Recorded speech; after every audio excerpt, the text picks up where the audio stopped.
Long before Europe divided the world, Africa had already built one. An empire that sat at the crossroads of the ancient world and ruled it for 8 centuries. Its name was Aksum. In 100 CE, Rome was the most powerful force on earth. But Rome was not alone. On the other side of the world, in the highlands of what is now Ethiopia and Eritrea, a different kind of power was rising, quieter, older, and in some ways far more remarkable. Aksum sat where 3 worlds met: Africa to the south, Arabia to the east, the Mediterranean to the north. Every ship that crossed the Red Sea carried wealth through its hands: gold from deep Africa, ivory from the interior, frankincense from Arabia, silk from India. Merchants arrived from distant kingdoms speaking different languages. Roman traders walked its markets. Arabian sailors filled its ports. African caravans climbed its highlands. And at the center of all of it, Aksum. The Aksumites were builders, not in a small way, in a way that still shocks people today. The obelisks of Aksum are among the largest stone structures ever raised by human hands.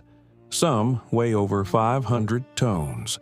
They were cut from a single piece of rock, carried miles, and stood upright. No one fully agrees on how. The empire minted its own coins, one of only a few ancient states in the world to do so. Gold, silver, and bronze, stamped with the faces of their kings. Those coins circulated across the ancient world. Traders in India used them. Merchants in Rome knew them. The Aksumites were not on the edge of the ancient world. They were part of it, on their own terms. In the 4th century, something happened that would change Aksum forever.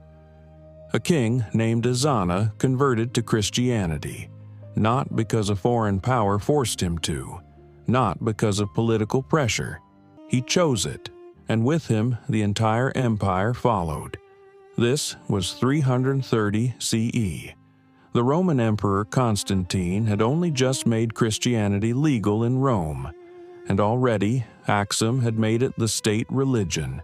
Aksum is one of the earliest Christian states in the world. Not a footnote in that story, a founding chapter.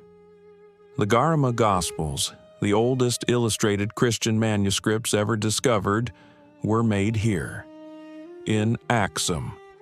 Around 500 CE, they survived to this day. That faith did not come from the outside. It was shaped here, carried here, and kept alive here, when the rest of the Christian world was burning. In 476 CE, the Western Roman Empire collapsed. Every power that had been close to Rome, that had depended on it, fed from it, leaned on it, fell with it, or weakened in its shadow. Aksum did not, because Aksum was never part of Rome to begin with. It was its equal, its trading partner, and when Rome was gone, Aksum kept building. For 4 more centuries, the empire endured. No collapse, no conquest from within. It shifted, it changed, it adapted, but it continued. That is not a small thing. Empires do not last. Most fall fast and hard.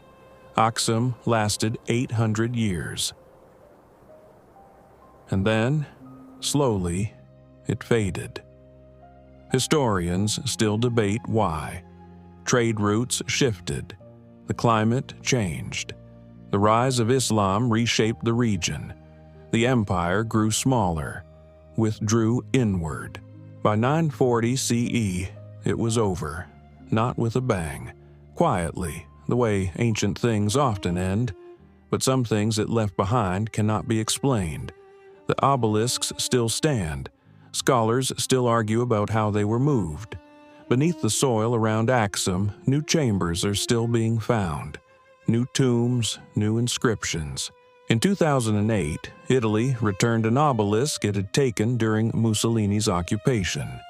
It was flown back in pieces and rebuilt, stone by stone, in Aksum. The people of Aksum lined the streets to welcome it home. Some empires are remembered, some are forgotten. Aksum was simply buried, waiting to be found again. Aksum rivaled Rome, it outlasted Rome, and it built something that stone cannot hold and time cannot take.